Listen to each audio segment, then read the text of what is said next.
ನಮಸ್ಕಾರ. ಆಧಾರಶೀಲ ರಾಷ್ಟ್ರೀಯ ಪಠ್ಯಕ್ರಮದ ಪುನರಾವರ್ತನೆ ಮತ್ತು ಬಲವರ್ಧನೆಯ ವಿಡಿಯೋ ಸರಣಿಗೆ ನಿಮಗೆ ಸ್ವಾಗತ. ಈ ವಾರದ ವಿಷಯ ಪೇಪರ್ ಫೋಲ್ಡಿಂಗ್. ಕ್ರಾಫ್ಟ್ನ ಮುಖ್ಯ ಉದ್ದೇಶವು ಚಿಕ್ಕ ವಯಸ್ಸಿನಿಂದಲೇ ಮಕ್ಕಳಲ್ಲಿ ನೆನಪಿನ ಶಕ್ತಿ, ಏಕಾಗ್ರತೆ, ಮಾನಸಿಕ ಸಾಮರ್ಥ್ಯ ಮತ್ತು ಕಣ್ಣು ಕೈಗಳ ಸಮನ್ವಯವನ್ನು ಹೆಚ್ಚಿಸುವುದು. ಬನ್ನಿ, ಈ ವಾರ ನಾವು ಮಕ್ಕಳೊಂದಿಗೆ ಯಾವ ಚಟುವಟಿಕೆಗಳನ್ನು ಮಾಡಲಿದ್ದೇವೆ ಎಂಬುದನ್ನು ತಿಳಿದುಕೊಳ್ಳೋಣ. ಬನ್ನಿ, ಸೋಮವಾರ ಮತ್ತು ಮಂಗಳವಾರ ಮಾಡಬೇಕಾದ ಚಟುವಟಿಕೆಗಳ ಬಗ್ಗೆ ತಿಳಿದುಕೊಳ್ಳೋಣ. ಬ್ಲಾಕ್ 1, ಸ್ವಾಗತ ಮತ್ತು ಆಟ. ಎಲ್ಲಾ ಮಕ್ಕಳನ್ನು ನಮಸ್ತೆ ಮಾಡುವ ಮೂಲಕ ಸ್ವಾಗತಿಸಿ. ನಂತರ ಸ್ವಚ್ಛತೆ ಪರಿಶೀಲಿಸಿ. ಈಗ ಮಕ್ಕಳು ತಮ್ಮ ಜಾಗದಲ್ಲಿ ಎದ್ದು ನಿಂತು ನಮಸ್ತೆ ಟೀಚರ್ ಎಂದು ಹೇಳುವ ಮೂಲಕ ಹಾಜರಾತಿಯನ್ನು ತೆಗೆದುಕೊಳ್ಳಿ. ಈಗ ಮಕ್ಕಳಿಗೆ ಮುಕ್ತ ಆಟಕ್ಕಾಗಿ ವಸ್ತುಗಳನ್ನು ನೀಡಿ ಆಟವನ್ನು ಆಡಿದ ನಂತರ ವಸ್ತುಗಳನ್ನು ಸರಿಯಾದ ಸ್ಥಳದಲ್ಲಿ ಇಡಲು ಮಕ್ಕಳನ್ನು ಪ್ರೋತ್ಸಾಹಿಸಿ. ಬ್ಲಾಕ್ 2, ಆಟ ಮತ್ತು ಕಲಿಕೆ. ಈಗ ಮಕ್ಕಳಿಗೆ ಕಥೆಯನ್ನು ಹೇಳಿ. ನಂತರ ನಮ್ಮ ಸುತ್ತಮುತ್ತಲಿನ ಸಾಮಾನ್ಯ ಪ್ರಾಣಿಗಳನ್ನು ಗುರುತಿಸಿ ಮತ್ತು ವಿವರಿಸಿ. ಈಗ ಪ್ರಾಣಿ, ಕೀಟ ಮತ್ತು ಪಕ್ಷಿಗಳನ್ನು ಗುರುತಿಸಿ ಮತ್ತು ವಿವರಿಸಿ.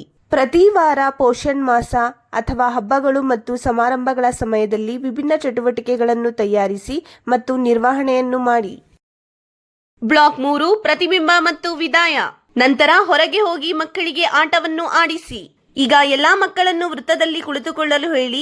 ಇಂದು ನಾವು ಯಾವ ಚಟುವಟಿಕೆಗಳನ್ನು ಮಾಡಿದ್ದೇವೋ, ನಿಮಗೆ ಯಾವ ಚಟುವಟಿಕೆ ಇಷ್ಟವಾಯಿತು ಎಂದು ಕೇಳಿ. ಮಂಗಳವಾರ ಇದೇ ರೀತಿಯ ಚಟುವಟಿಕೆಗಳನ್ನು ಆಯೋಜಿಸಿ. ಮನೆಯಲ್ಲಿ ಮೋಜಿನ ಆಟವನ್ನು ಆಡಿಸಿ. ನೆರೆಹೊರೆಯ ಸುತ್ತಲೂ ಮಕ್ಕಳನ್ನು ಕರೆದುಕೊಂಡು ಹೋಗಿ ಪ್ರಾಣಿಗಳನ್ನು ಗುರುತಿಸಿ. ಉದಾಹರಣೆಗೆ ಅದರ ಬಣ್ಣ, ಅದು ಏನು ತಿನ್ನುತ್ತದೆ, ಎಲ್ಲಿ ವಾಸಿಸುತ್ತದೆ, ಅದರ ಧ್ವನಿ ಇತ್ಯಾದಿ. ಬನ್ನಿ, ಬುಧವಾರ ಮತ್ತು ಗುರುವಾರ ಮಾಡಬೇಕಾದ ಚಟುವಟಿಕೆಗಳ ಬಗ್ಗೆ ತಿಳಿದುಕೊಳ್ಳೋಣ. ಬ್ಲಾಕ್ 1, ಸ್ವಾಗತ ಮತ್ತು ಆಟ. ಈಗ ಎಲ್ಲಾ ಮಕ್ಕಳನ್ನು ಸ್ವಾಗತಿಸಿ. ನಂತರ ಸ್ವಚ್ಛತೆ ಪರಿಶೀಲಿಸಿ. ಈಗ ಮಕ್ಕಳು ತಮ್ಮ ಜಾಗದಲ್ಲಿ ಎದ್ದು ನಿಂತು ಎಸ್ ಟೀಚರ್ ಎಂದು ಹೇಳುವ ಮೂಲಕ ಹಾಜರಾತಿಯನ್ನು ತೆಗೆದುಕೊಳ್ಳಿ. ಈಗ ಮಕ್ಕಳಿಗೆ ಮುಕ್ತ ಆಟಕ್ಕಾಗಿ ವಸ್ತುಗಳನ್ನು ನೀಡಿ ಆಟವನ್ನು ಆಡಿದ ನಂತರ ವಸ್ತುಗಳನ್ನು ಸರಿಯಾದ ಸ್ಥಳದಲ್ಲಿ ಇಡಲು ಮಕ್ಕಳನ್ನು ಪ್ರೋತ್ಸಾಹಿಸಿ. ಬ್ಲಾಕ್ 2, ಆಟ ಮತ್ತು ಕಲಿಕೆ. ಈಗ ಮಕ್ಕಳಿಗೆ ಕಥೆಯನ್ನು ಹೇಳಿ. ಈಗ ಚಿತ್ರ ಮತ್ತು ವಸ್ತುಗಳನ್ನು ವಿಂಗಡಿಸಿ ಮತ್ತು ವರ್ಗೀಕರಿಸಿ.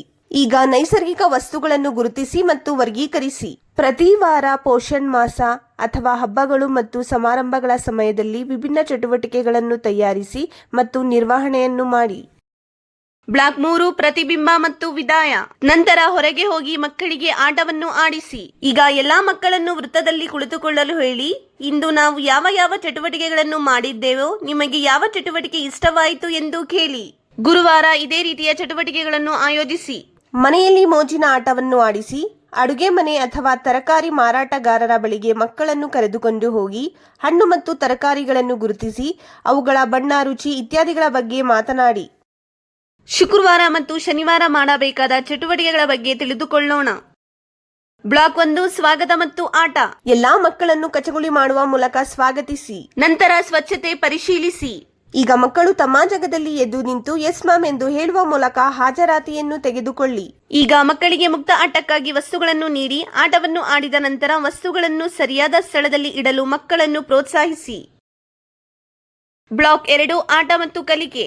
ಈಗ ಮಕ್ಕಳಿಗೆ ವೃತ್ತದಲ್ಲಿ ನಿಲ್ಲಿಸಿ ಶಿಶುಗೀತೆಯನ್ನು ಮಾಡಿಸಿ. ಈಗ ಮಕ್ಕಳಿಗೆ ವೃತ್ತದಲ್ಲಿ ನಿಲ್ಲಿಸಿ ತರಕಾರಿಗಳಿಗೆ ಸಂಬಂಧಿಸಿದ ಶಿಶುಗೀತೆಯನ್ನು ಮಾಡಿಸಿ. ಈಗ ಹಣ್ಣು ಮತ್ತು ತರಕಾರಿಗಳ ಮುದ್ರಣ. ಪ್ರತಿ ವಾರ ಪೋಷಣ್ ಮಾಸ ಅಥವಾ ಹಬ್ಬಗಳು ಮತ್ತು ಸಮಾರಂಭಗಳ ಸಮಯದಲ್ಲಿ ವಿಭಿನ್ನ ಚಟುವಟಿಕೆಗಳನ್ನು ತಯಾರಿಸಿ ಮತ್ತು ನಿರ್ವಹಣೆಯನ್ನು ಮಾಡಿ. ಬ್ಲಾಕ್ 3, ಪ್ರತಿಬಿಂಬ ಮತ್ತು ವಿದಾಯ. ನಂತರ ಹೊರಗೆ ಹೋಗಿ ಮಕ್ಕಳಿಗೆ ಆಟವನ್ನು ಆಡಿಸಿ. ಈಗ ಎಲ್ಲಾ ಮಕ್ಕಳನ್ನು ವೃತ್ತದಲ್ಲಿ ಕುಳಿತುಕೊಳ್ಳಲು ಹೇಳಿ. ಇಂದು ನಾವು ಯಾವ ಚಟುವಟಿಕೆಗಳನ್ನು ಮಾಡಿದ್ದೇವೋ, ನಿಮಗೆ ಯಾವ ಚಟುವಟಿಕೆ ಇಷ್ಟವಾಯಿತು ಎಂದು ಕೇಳಿ. ಶನಿವಾರ ಇದೇ ರೀತಿಯ ಚಟುವಟಿಕೆಗಳನ್ನು ಆಯೋಜಿಸಿ ಮತ್ತು ವಯಸ್ಸಿಗೆ ಅನುಗುಣವಾಗಿ ವಾರದ ಅಭ್ಯಾಸ ಹಾಳೆಯನ್ನು ಮಾಡಿಸಿ. ಮನೆಯಲ್ಲಿ ಮೋಜಿನ ಆಟವನ್ನು ಆಡಿಸಿ. ಮಗುವಿನೊಂದಿಗೆ ಹೊರಗೆ ಹೋಗಿ ಹೂವು ಮತ್ತು ಎಲೆಗಳನ್ನು ಸಂಗ್ರಹಿಸಿ. ಈಗ ಸ್ವಲ್ಪ ಮಣ್ಣನ್ನು ತೆಗೆದುಕೊಂಡು ಸಂಗ್ರಹಿಸಿದ ವಸ್ತುಗಳನ್ನು ಮಣ್ಣಿನ ಮೇಲೆ ಒತ್ತಿ ಮುದ್ರಿಸಿ. ಇಂದು ನಾವು ಪೇಪರ್ ಫೋಲ್ಡಿಂಗ್ ಬಗ್ಗೆ ತಿಳಿದುಕೊಂಡಿದ್ದೇವೆ. ಪೋಷಕರಿಗೂ ಮಕ್ಕಳೊಂದಿಗೆ ಸೇರಿ ಪೇಪರ್ ಫೋಲ್ಡಿಂಗ್ ಮಾಡಲು ಹೇಳುತ್ತೇವೆ. ಮಕ್ಕಳೊಂದಿಗೆ ಮಾಡಿದ ಚಟುವಟಿಕೆಗಳ ಬಗ್ಗೆ ನಿಮ್ಮ ಅನುಭವಗಳನ್ನು ದಯವಿಟ್ಟು ನಮ್ಮೊಂದಿಗೆ ಹಂಚಿಕೊಳ್ಳಿ. ಧನ್ಯವಾದಗಳು.